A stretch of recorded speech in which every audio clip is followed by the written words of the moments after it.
Hola, soy Tom Weller, periodista especializado en asuntos de la realeza británica, y hoy tengo una noticia impactante para vosotros. ¡Alerta real! El movimiento secreto del príncipe Eduardo para asegurar el futuro de Guillermo sacude la corona. No es que la monarquía británica se esté desmoronando por los ataques de los republicanos o las indiscreciones de algún príncipe exiliado en California. Se está rompiendo desde dentro, una guerra civil no sangrienta, refinada y totalmente brutal, que se da en los pasillos alfombrados del palacio.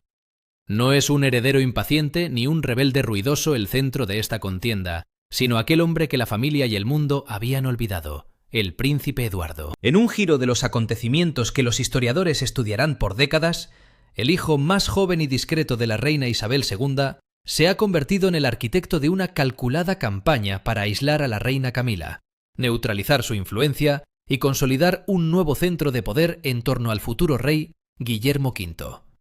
Esta es la historia de cómo la lealtad se convirtió en una herramienta, cómo el silencio se convirtió en una guerra declarada, y cómo el futuro de la Casa de Windsor se está decidiendo, en secreto, mucho antes de la próxima coronación. El invisible y la moneda de la lealtad. Durante más de medio siglo, el príncipe Eduardo fue una presencia espectral en la gran cena de la realeza. El cuarto hijo, nacido a la sombra de un heredero abrumado por el destino, una hermana de voluntad de hierro y un hermano mayor carismático y problemático, estaba destinado a la irrelevancia. Mientras Carlos se consumía en el catastrófico colapso público de su matrimonio con Diana, mientras Ana se labraba una reputación de infatigable y estoica trabajadora de la familia, y mientras Andrés se hundía en un vórtice de escándalos que amenazaba con devorar a la misma institución, Eduardo, sencillamente, perseveraba. Era él el que aparecía, el que recortaba las cintas, el que apretaba las manos. Desempeñaba su deber con tal discreta serenidad y dedicación que se convirtió en el tema de un raro juego de salón británico. Nombra a los 4 hijos de la reina. La mayoría fracasaba a la hora de llegar a él. Vivió contenido como un rey que jamás sería. Constitucionalmente era un 0 a la izquierda. En 2026 estaba en el puesto 15 de la línea de sucesión. Una nota al pie en la gran historia. Pero en el extraño y paradójico universo de la monarquía, esa misma falta de propósito se convirtió en su mejor activo. Sin la carga de la sucesión directa, sin la sombra del escándalo personal, él y su mujer, Sofía, duquesa de Edimburgo, pudieron cultivar algo mucho más valioso que la proximidad al trono, una fiabilidad inexpugnable. No eran estrellas, pero eran la estructura invisible de soporte que evitaba que todo el edificio se desplomara. Fue en ese periodo, entre 2025 y 2026, cuando la monarquía fue sacudida por el doble golpe del diagnóstico de cáncer del rey y la propia crisis de salud de la princesa de Gales, y ocurrió algo silencioso, pero sísmico. En el centro del escenario estaban los Edimburgo, la pareja de reserva. Hicieron varios viajes solos al extranjero, convirtiéndose en los emisarios de confianza de la corona en naciones tan remotas como Japón y Papúa Nueva Guinea. No solo llenaban un hueco de la agenda real, demostraban una lealtad cada vez más escasa y, por tanto, más preciada en palacio. No era la lealtad ostentosa y cazadora de aplausos del cortesano que quiere granjearse favor. Era la profunda y estructural obligación de un miembro de la familia por tratar de mantener unidos unos cimientos que se desmoronaban lentamente. El pueblo británico, que con frecuencia juzga mejor el verdadero carácter que los propios cortesanos, comenzó a observar. Los sondeos de YouGov, tomados como el termómetro no oficial de la relevancia real, comenzaron a contar una historia muy preocupante para el establishment. El príncipe Eduardo experimentó un repentino aumento de su popularidad, ya que cerca de la mitad de los británicos manifestaron una opinión positiva sobre él, porcentaje que compartió con su esposa, Sofía. Sus niveles de desaprobación eran muy bajos, solo un 19% y un 12% respectivamente. De hecho, se habían convertido en los miembros de la familia que más fiaban y menos polarizaban. El ascenso constante y casi implacable en su solidez contrastaba dramáticamente con la trayectoria de la reina Camila. Las encuestas mismas revelaron una tendencia alarmante para la consorte del rey. Su índice de aprobación había caído bajo el 42%, su punto más bajo desde marzo de 2021. Más alarmante era que su índice de desaprobación había subido al 45%. Por primera vez desde hacía años, había más gente en el Reino Unido que despreciaba a la reina que la admiraba. ¿No es esto solo una métrica de relaciones públicas? En una monarquía constitucional cuya legitimidad depende del consentimiento popular, es una crisis política a punto de estallar. El hombre que durante 30 años había sido una ocurrencia tardía real era ahora más popular que la mujer que llevaba la corona de la reina María. Y según informes procedentes de los círculos íntimos del palacio, esta disparidad no era casual. Al parecer, el príncipe silencioso había estado jugando una partida a largo plazo todo el tiempo. La guerra de los broches. Joyas como declaraciones de poder. Nada ocurre por casualidad en el universo hermético de la monarquía británica. Cada gesto, cada mirada, cada selección de color es un mensaje cifrado, un lenguaje secreto para los iniciados. Y dentro de este léxico, el vocabulario más potente es el de la joyería, cargado con el peso histórico y emocional de sus antiguos dueños. Los broches, en especial, constituyen la forma más controlada y deliberada de comunicación monárquica. Como explica Justin Daughters, director gerente de la joyería Berganza y experto en la materia, no son nunca meramente decorativos. Los collares o los pendientes sí lo hacen, pero un broche no adula al que lo porta, afirma. Su fin es ser visto. Dice, una intención. Un broche puede ser un acto de recuerdo, como el broche de crisantemo de zafiro que la difunta reina Isabel II usó en sus fotos de luna de miel y, de nuevo, en su última transmisión de Navidad, un círculo completo de amor y deber. Puede transmitir respeto diplomático, tal como el icónico broche de la hoja de arce que se usa en las giras por Canadá. O más rotundamente, puede señalar poder.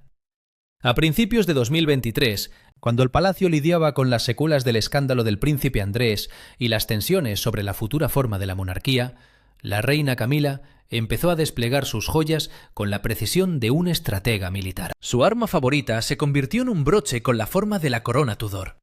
No era un simple aro de plata, pues ardía con zafiros, rubíes y esmeraldas. Era más que un complemento, era una declaración. Uno de los símbolos más resonantes de la soberanía británica. La corona Tudor representa el monograma personal del mismo rey Carlos III. Había figurado por última vez en la insignia real durante el reinado de su abuelo, el rey Jorge VI, un monarca venerado por su inquebrantable sentido del deber durante la guerra. Al tomar este preciso emblema para llevarlo en su pecho, Camila no estaba simplemente adornándose. Estaba enviando un mensaje contundente e inequívoco, casi como escudo la autoridad de su marido. Estoy aquí, mi posición es segura, y ejerzo el poder que me confirió el rey. El príncipe Eduardo y su esposa Sofía demostraron una magistral clase de guerra asimétrica.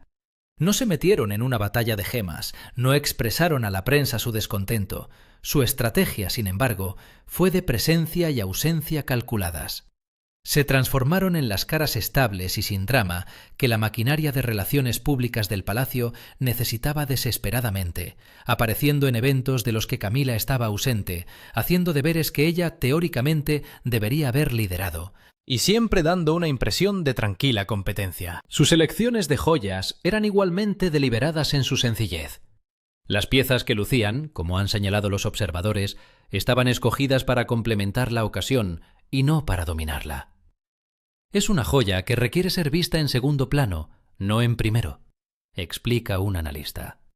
No interrumpas, no grites, pues es así. Y fue esta contención, esta negativa a participar en la señalización llamativa favorecida por Camila, lo que se convirtió en su propio y poderoso mensaje. En el lenguaje no dicho del palacio, la dignidad tranquila de los Edimburgo empezó a sonar mucho más fuerte que las brillantes afirmaciones de autoridad de la reina. Su moderación era su broche y declaraba una lealtad firme no a las personalidades pasajeras de la corte actual, sino a la institución imperecedera de la corona misma. La sombra del rey Guillermo V. Una corte en transición. Hay una verdad monstruosa, inconfesable, que preside todas las decisiones que se toman en el Palacio de Buckingham. La llegada del rey Guillermo V es segura. El reinado de Carlos III, trágicamente ensombrecido por sus achaques de salud, empieza a ser visto por los cortesanos y la familia cada vez más como un interregno, un puente hacia el futuro. Y ese futuro es de Guillermo y Catalina. A la vuelta de esta monarquía en espera, se va formando ya una corte en la sombra, con alianzas que se tejen no a través de pactos formales, sino de la cuidadosa coreografía de las apariciones reales. La pregunta a la que cada miembro de la alta realeza está respondiendo con sus acciones es: ¿a la coronación de quién vas a estar? La respuesta más clara hasta el momento se ofreció en un momento de enorme significado simbólico: el servicio del domingo de Pascua en el Castillo de Windsor en 2026. Fue la primera vez que Catalina, la princesa de Gales, apareció en público desde 2023, después de su larga y ardua lucha por la salud. La llegada de la familia de Gales, encabezada por el príncipe Guillermo y sus 3 hijos, constituyó una poderosa declaración visual al mundo exterior. El mensaje era claro: los Gales han vuelto, están unidos y preparados. El futuro les pertenece a ustedes. Sin embargo, fue el lenguaje corporal del resto de la familia lo que contó toda la historia. Estaban de pie, en una postura de silencioso apoyo, no esparcidos al azar, sino deliberadamente agrupados. Allí estaba el príncipe Eduardo, duque de Edimburgo, con su hijo James, conde de Wessex. Junto a ella, la princesa Ana, su marido Sir Timothy Lawrence y su hijo Peter Phillips. Era el bloque de la vieja guardia, los baluartes del deber, la facción del compromiso inquebrantable con la institución, y su posicionamiento era fundamental.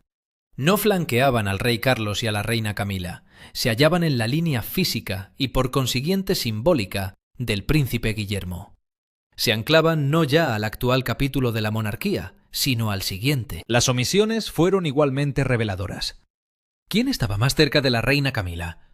Miembros de su propia familia desperdigados. Y lo que es más, Sofía, la duquesa de Edimburgo, se había ausentado de forma muy notable.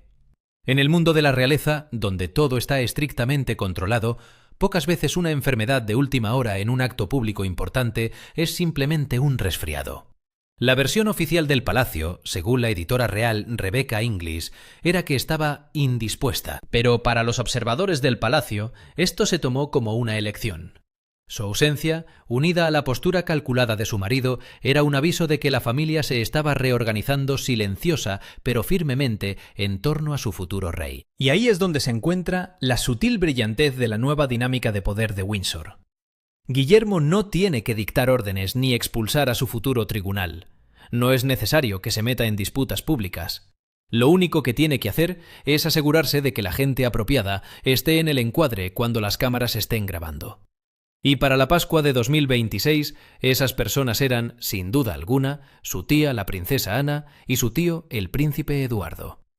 El mensaje era diáfano. El futuro de la Casa de Windsor se asentaba sobre una base de deber silencioso y lealtad probada, una base personificada por los Edimburgo, no sobre la legitimidad frágil y cuestionada de la red de la reina consorte. La decadencia de un hermano. El desarrollo de otro. Para poder entender bien el maravilloso ascenso del príncipe Eduardo, hay que conocer primero la trágica caída de su hermano, el príncipe Andrés. Cuando el duque de York fue expulsado de la vida pública, no solo se trataba de la exclusión de un miembro de la realeza en desgracia, sino de un acontecimiento sísmico que dejó un vacío de poder y alteró profundamente la dinámica familiar.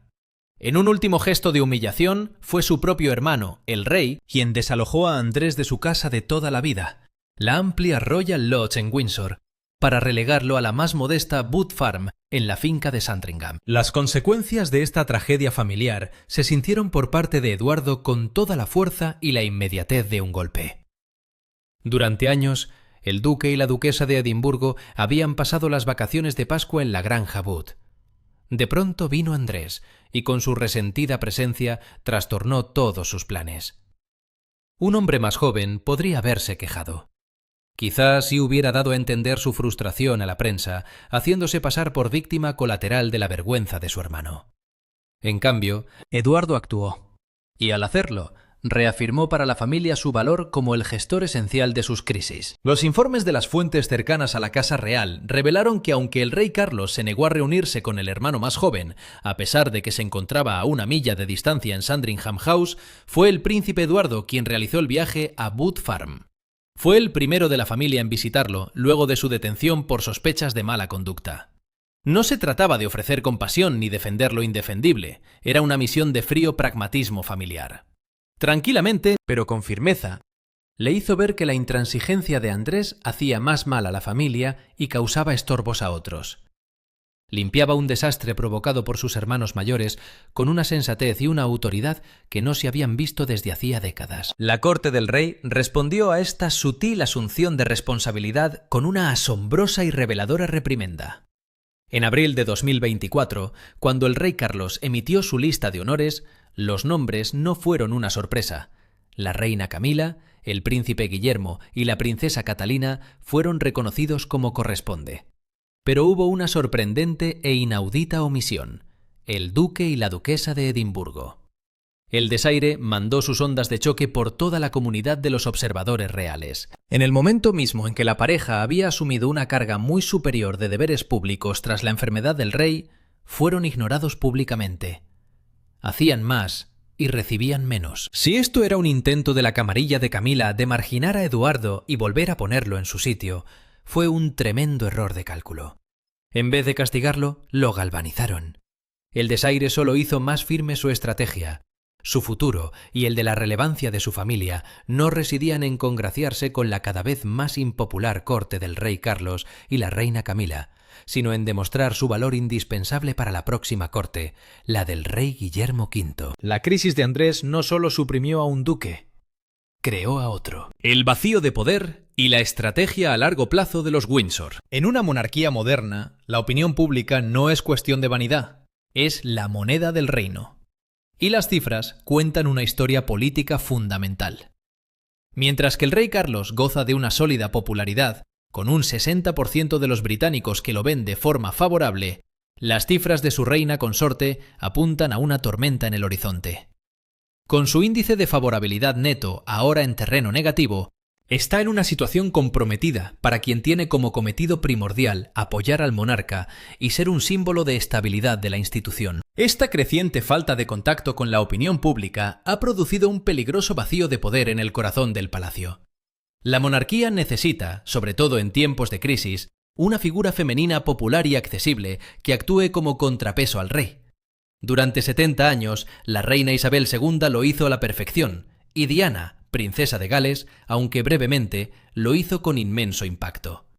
Se esperaba que Catalina, la nueva princesa de Gales, se hiciera cargo de este manto sin problemas, pero sus recientes problemas de salud han limitado, por ahora, su presencia en público. La lógica dictaría que la reina Camila, respaldada por todo el peso de la institución, debiera haber llenado ese vacío. Pero la oposición popular ha sido muy fuerte. La imagen cuidadosamente construida de una familia real unida detrás del rey y la reina se está haciendo cada vez más difícil de mantener a medida que las grietas se hacen evidentes. La imagen de unidad se rompió durante el servicio del Día de la Commonwealth, un acontecimiento clave en el calendario real. La princesa Catalina no asistió porque tenía una reunión privada. La princesa Ana era un solitario pilar del deber, una mancha visual roja. Pero, una vez más, ni el príncipe Eduardo ni su esposa Sofía estuvieron presentes. Por separado, cada una de esas carencias tiene explicación, pero en su conjunto conforman un patrón de disociación voluntaria. Camila llegó a la familia real como la gran forastera, una mujer que tardó décadas en superar el oprobio público y ganar aceptación. Ganó aquella batalla y consiguió el título de reina. Pero justo ahora, el terreno debajo de su reinado no está siendo erosionado por las ruidosas rebeliones de Harry y Meghan o los escandalosos escándalos de Andrés. La lealtad silenciosa e inquebrantable del hermano menor del rey está minando su poder. Con cada ausencia calculada y cada presencia obligatoria, él, sin querer ser el centro de la atención, se está convirtiendo cada vez más en quien decide hacia dónde ilumina. La duquesa ausente como estrategia. Para entender realmente la estrategia del príncipe Eduardo, hay que fijarse en su mujer, Sofía. En la familia real contemporánea, los cónyuges no son accesorios pasivos, sino copilotos activos de la empresa familiar. Y Sofía, la duquesa de Edimburgo, con su experiencia previa en relaciones públicas, ha estado llevando a cabo una estrategia tan calculada como la de su esposo. Sus ausencias frecuentes en eventos importantes, como el servicio de Pascua y el Día de la Commonwealth, no son casualidades. Son parte de un plan cuidadosamente calculado. Cuando aparece Sofía, esta es el prototipo mismo de la realeza contemporánea. Vestida impecablemente, cortés y colocada a la perfección. De ninguna manera elude sus deberes, pero está ejerciendo una discreción notable acerca de en qué partes de la vida real se involucra. En vez de alinearse con el establishment actual, tan estrechamente asociado a Camila, ella y Eduardo están construyendo con cuidado una narrativa que los sitúa firmemente en el futuro, en la era post-Carlos, centrada en los Gales. Sus ausencias están tan coordinadas como sus apariciones, señal de que operan como un bloque cohesionado. No es una pelea personal a la luz pública, es una redefinición política y profesional. En el misterioso mundo de la política palaciega, el estar presente es tener poder, pero una ausencia bien calculada puede ser aún más poderosa. Deja un hueco, haz una pregunta, fíjate en qué y quién falta. La voluntad consciente de Sofía de alejarse del círculo inmediato de Camila es una declaración simbólica de inmenso peso. Un mensaje enviado no a través de palabras, sino a través de la implacable lógica de la circular de la corte y el calendario oficial. Garantizar un futuro próspero y sostenible más allá de la era de Carlos. En este artículo vamos a analizar con detalle la estrategia a largo plazo seguida por la empresa Windsor en el mercado actual. Vamos a analizar exhaustivamente las decisiones estratégicas que ha adoptado la empresa para asegurar tanto su expansión a largo plazo como su ventaja competitiva dentro del sector. También miraremos los retos y las oportunidades que tiene Windsor para alcanzar el éxito a largo plazo. Únete a nosotros en este viaje a través de la estrategia empresarial de Windsor. Cada broche calculado hasta el último detalle, cada puntito en las encuestas de opinión escrupulosamente elaborado, cada aparición en público cuidadosamente planificada y cada ausencia significativa cuidadosamente señalada conducen inevitablemente a una pregunta de la mayor importancia. ¿Cómo quedará la casa de Windsor una vez que Carlos III suba al trono? La institución educativa perdurará en el tiempo, manteniendo su compromiso con la excelencia académica y la formación integral de sus estudiantes. En el futuro inmediato, será de máxima importancia seguir contando con un sólido y constante respaldo ciudadano hacia la institución monárquica. Sin embargo, lo que actualmente se discute son sus personajes, las expresiones en el balcón, la disposición de la familia en el centro de la composición. Camila por fin consiguió ascender al anhelado título de reina tras incontables lustros de ardua lucha y empeño, logrando al fin una victoria anhelada y conseguida con perseverancia y empeño. Pero es un puesto que, por definición, es temporal. En el momento en que Guillermo suba al trono, Catalina se convertirá oficialmente en la reina consorte, dejando a Camila como la reina viuda, de acuerdo con las tradiciones y protocolos reales. No será precisamente ahora cuando se determine la magnitud de la influencia que podrá tener sobre la formación de aquel eventual reino, sino más bien a lo largo de las complejas y sutiles batallas por el control que se están librando en el gobierno de su esposo. El príncipe Eduardo entiende perfectamente esa mecánica de la realeza. Toda su estrategia empresarial se basa en la decisión de invertir de manera constante en el largo plazo, para construir ese futuro próspero y sostenible, cultivando una lealtad silenciosa de los clientes, ofreciendo un servicio impecable que supere sus expectativas y manteniendo una distancia estratégica y medida de la influencia de la corte de Camila. No solo se trata de crear fidelidad a un monarca en particular, sino de fomentar confianza en la institución monárquica como tal. Se está volviendo un recurso fundamental e indispensable para las próximas generaciones. En el momento en que llegue el ansiado día de la solemne coronación del ilustre rey Guillermo V, las primeras y más distinguidas filas de la majestuosa abadía de Westminster estarán ocupadas por aquellas personas sabias y perspicaces que puedan ver claramente en qué dirección sopla el viento político. Aquellos hombres que habrán servido a la corona con un desprendimiento inconmovible, sin condescender a las ambiciones personales de ningún grupo interno. Todo apunta a que el príncipe Eduardo al que muchos llaman el príncipe olvidado, ha decidido ya su futuro en la monarquía.